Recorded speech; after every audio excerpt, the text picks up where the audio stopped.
Milé děti, přinášíme vám příběh, jak pejsek s kočičkou slavili 28. říjen z povídání o pejskovi a kočičce od českého autora Josefa Čapka. Namluvil Jakub Malík. Kočička a pejsek seděli spolu ve svém domečku a povídali si.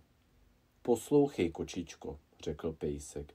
Už bude brzo 28. října a my nemáme žádný prapor. Ale letos prý to bude nějaké obzvlášť slavné.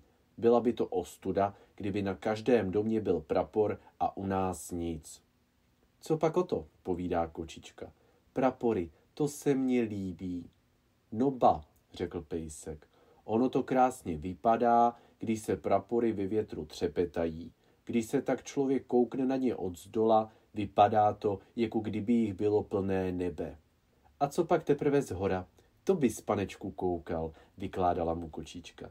Není nadto projít se takhle po střeše, když jsou prapory, je to procházka zdravá a zábavná, ze střechy to vypadá, jako kdyby byla zas praporů plná země. To každý nemůže procházet se tak po střeše jako ty, odpověděl kočičce pejsek. Já například bych se bál vlézt na střechu, protože bych spadl a mohl bych se přitom zranit. Ale nějaký prapor musíme mít, když bude ten slavný 28. říjen. A poslouchej, pejsku, řekla kočička. A co to vlastně je ten 28. říjen?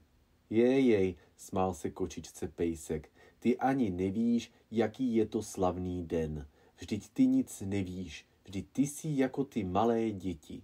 Ty také se budou ptát, až uvidí ty prapory a tu všechnu slávu, proč to vlastně je. No jo, řekla kočička, ale těm to řekne jejich tatínek anebo maminka, až se jich zeptají. Ale kdo pak to má říci mně? Víš, povídá pejsek, já to taky dost dobře nevím. Zeptáme se na to těch dětí, až se to dozvědí a ty děti nám to pak povědí. Já jenom vím, že dříve bylo na světě hůř než teď, že byla veliká vojna a hlad a lidé byli smutní a nešťastní, protože měli špatného císaře pána a že teď je to na světě 1000krát lepší, protože nyní vojna a lidé mají dobrého pana prezidenta. A to bylo před mnoha lety, právě 28. října, když už to lidé nemohli s tou vojnou a s tím císařem vydržet a udělali tomu konec. Vojnu zastavili a špatného císaře ze země vyhnali a od té doby je líp. A tak na památku toho vyvěšují lidé vždycky 28. října hodně praporů a jsou veselí. Mně se to líbí, když jsou lidé šťastní a veselí, řekla kočička. Když vidím spokojené a veselé lidi, tu mám chuť sama od sebe dovádět. To se mně taky moc líbí, řekl pejsek. To se i hned na lidech cítí, když jsou v dobré náladě, od těch mrzutých jít raději na 100 kroků dál. Když je člověk veselý a spokojený, pak je hodný k těm ostatním lidem a ke zvířátkům taky.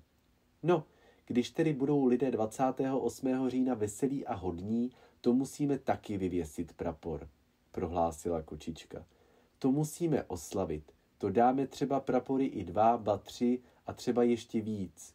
Ale, zamyslela se kočička, kdy pak ale nějaký prapor vezmeme, když žádný nemáme? O tom už jsem přemýšlel, řekl pejsek. Počkej, já ti něco povím.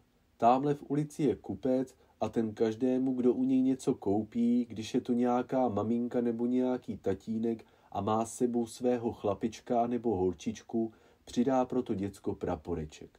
A tak jsem si to vymyslel takhle. Já tě zavinu do peřínky, jako kdybys byla malé mimínko. Vezmu si tě na ruku a půjdu tam něco koupit.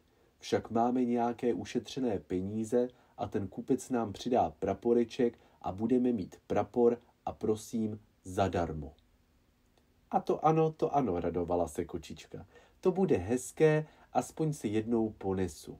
A tak to udělali. Pejsek zavinul kočičku do peřínky a udělal z ní miminko a šel kupovat ke kupci. Koupil tam záclony a když nakoupil a zaplatil, přidal mu kupec pro to miminko praporeček. Kočička dělala miminko, držela praporek v tlapičce, mávala si s ním a říkala ňo a pejsek jí donesl domů. Doma kočičku vybalil z peřínky a kočička se chlubila. Vidíš, jaký jsem dostala krásný praporeček a docela zadarmo. To já bych taky dovedl, řekl pejsek.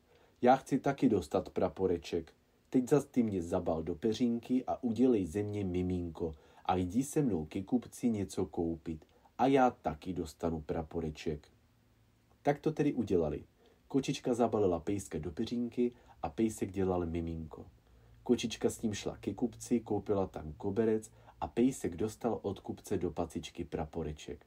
Udělal taky ňo, ňo, ňo, ňo, ňo, ňo, ňo a vesele si s ním mával, když šli domů. Heč, povídal, já jsem taky dostal pěkný praporeček a zadarmo. Když je to zadarmo, povídala kočička, to si takhle lacino můžeme pořídit praporečků víc, ať jich máme hodně moc, ať jich máme nejvíc.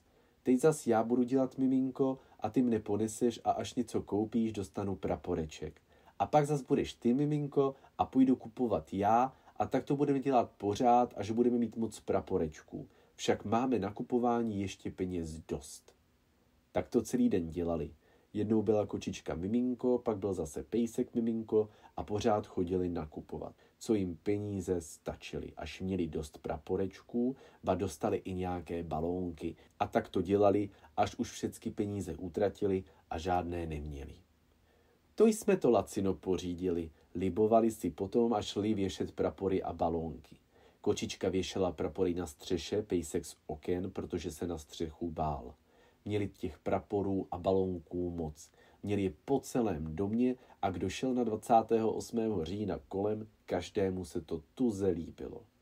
To vypadá nějak milé a veselé, povídal každý, kdo šel kolem. Ti si to nějak pěkně na toho 28. října vyzdobili. A proč bychom to neslavili, pravil pejsek s kočičkou, když jsou dnes lidé spokojení a veselí. Pak šli kolem vojáci a zrovna začali pěkně hrát. Nazdar 28. říjnu, sláva, volali pejsek s kočičkou a všechny děti si k ním připojili a vesele volali. Sláva, nazdar, nazdar. Tak děti, a teď do hajan.